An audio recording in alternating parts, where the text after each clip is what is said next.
Have you ever wondered what would happen if the police or the UNLPD caught you with weed?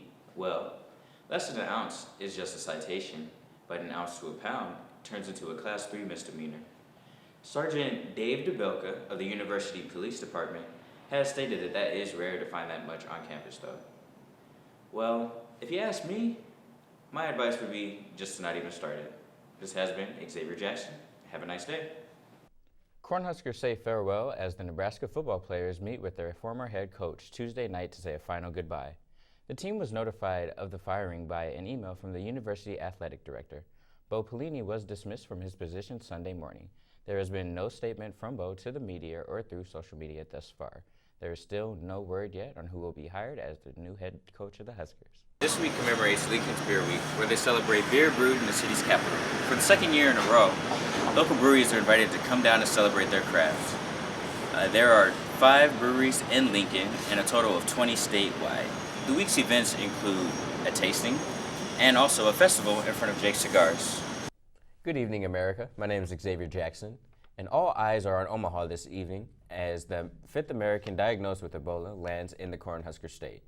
33-year-old Ashaka Mukpo contracted the disease while working in West Africa. The photojournalist will receive treatment at UNMC's Specialized Isolation Unit, where he's the second Ebola patient to be treated. In the fall, weather changes, the color of the leaves change, and seats in public office are changed. The arrival of political lawn signs is an early indicator that election season is upon us. These lawn signs help us to identify candidates in our local election. Hey, David Jackson here with David Gass. David, have there been any issues that McGill and Jensen have had opposing opinions on? One thing that they have had an issue with is Bill LB 48. Essentially, LB 48 will enable state officers here in Nebraska to pull over those who look as if they're in the state illegally. So if an officer sees somebody who they assume is an illegal immigrant, they can pull them over at that time and ask them for their papers. Has there been anything similar to LB 48 implemented in other states? There is actually. In Arizona, they implemented something called SB 1070, which is essentially the same thing. They implemented that in 2010, and that's one of the biggest steps towards anti-immigration that's happened within the United States.